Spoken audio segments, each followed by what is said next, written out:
tercer domingo de Pascua, y aparece la tercera aparición de Jesús vivo. Hay tanto que meditar en el Evangelio de hoy, pero en síntesis contemplemos tres escenas. La primera escena que podríamos llamar siempre juntos, porque cuando Pedro se va a pescar, dice, voy a pescar, y los discípulos le dicen, vamos contigo.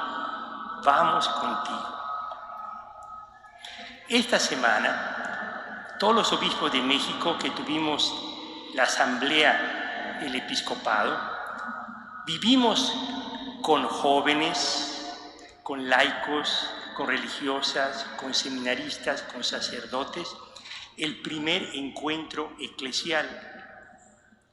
Y los jóvenes decían, siempre juntos, nunca separados.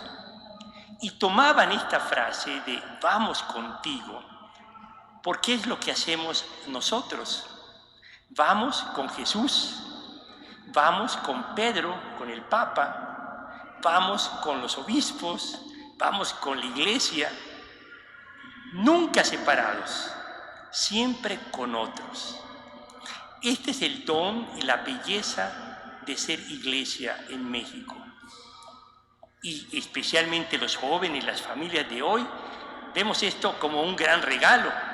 Precisamente cuando en el mundo y en México escuchamos a personas públicas y a movimientos muy conocidos que es únicamente repetir y repetir una narrativa de división, de discordia, de desconfianza, de ir separados unos contra otros. Por eso hoy tiene una gran actualidad esta primera escena. Vamos contigo. Es lo que la Iglesia Católica promoverá siempre. Siempre juntos en la familia, siempre juntos en el apostolado, siempre juntos en el trabajo, siempre juntos cuando vamos a la escuela y a la universidad. Nos ayudamos mutuamente. Vamos contigo.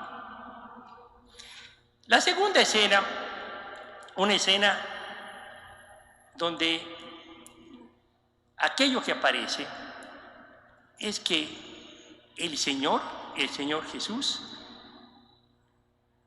siempre se aparece de una manera tan sencilla, tan humilde, que a nosotros se nos hace difícil descubrirlo. Podríamos colocar esta escena como descubre a Jesús. Vemos cómo Jesucristo aparece como un hombre en la orilla que se dirige a los apóstoles diciendo, ¿no pescaron nada? Intenten otra vez, pero de otra forma. Tiren las redes del lado derecho.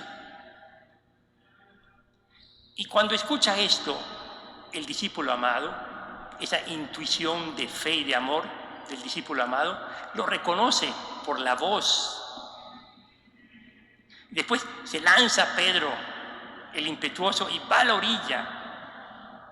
Y después los apóstoles dicen que lo reconocen cuando el Maestro Jesús, Cristo vivo, los invita a almorzar, los invita a comer con ellos, les cocina. Y entonces uno descubre que Jesús está presente así en cosas muy sencillas, en la voz, en el gesto, en alguien que hace un servicio. Ahí está presente Jesús. También nos recuerda mucho que nosotros descubrimos a Jesús todos los días, y especialmente el domingo, cuando escuchamos su voz en el Evangelio. ¿Cuánto ilumina a nuestras vidas vivo Jesús con el Evangelio? Por eso lo meditamos, hablamos de Él. ¿Y cómo descubrimos a Jesús? Siempre comiendo, es decir, comulgando. La Eucaristía es comulgar a Jesús, comer de Jesús, nutrirse de Jesús. Lo descubrimos en la Eucaristía. Entonces, la segunda escena es descubriendo a Jesús en la vida diaria y descubriendo a Jesús en el Evangelio, en la Sagrada Escritura y en la Eucaristía.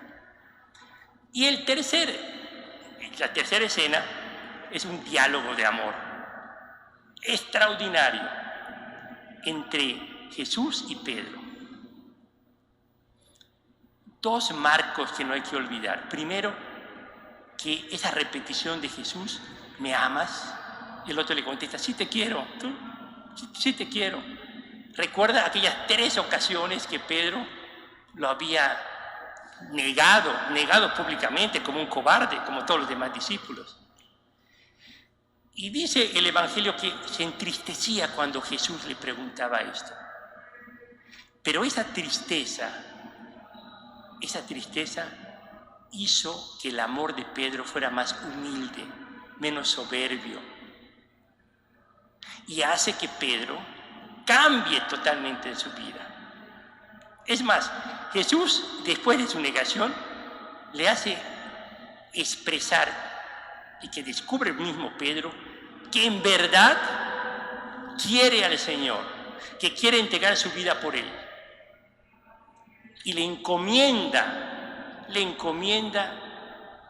ser el gran pastor, el primer papa. Y esto nos recuerda cómo Jesús, cuando cometemos errores, pecados, nunca en el diálogo con Él es para condenar, sino Él, cuando cometemos un error, un pecado, una falta, entra en diálogo de amor y renueva en nosotros la encomienda de ser un buen cristiano, una buena cristiana, un buen católico, un discípulo de Jesús. Nos confirma en nuestra vocación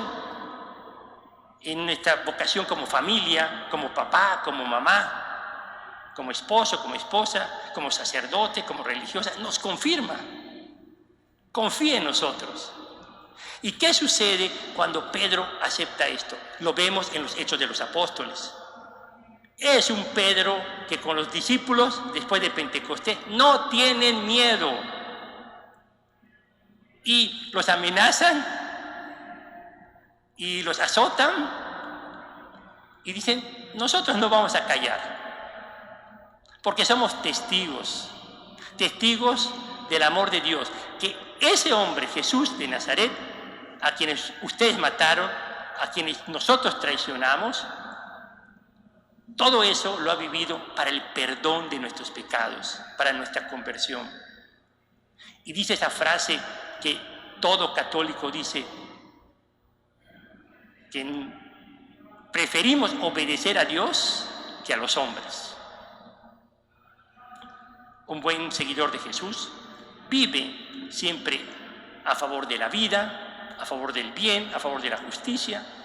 Obedece a Jesús y no a lo que otros dirán, no a lo que otros hacen, no a lo que otros piensan, no a lo que está de moda.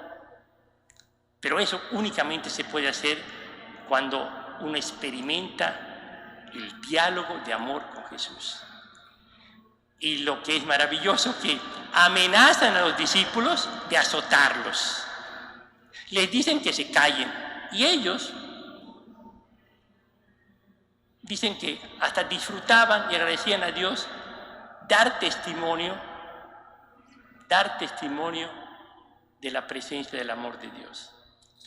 Que María Santísima renueve en nosotros el llamado de Jesús para que cualquiera de estas 3 escenas de nuestra vida la vivamos con intensidad durante esta tercera semana de Pascua. Con María, todos discípulos y misioneros de Jesucristo.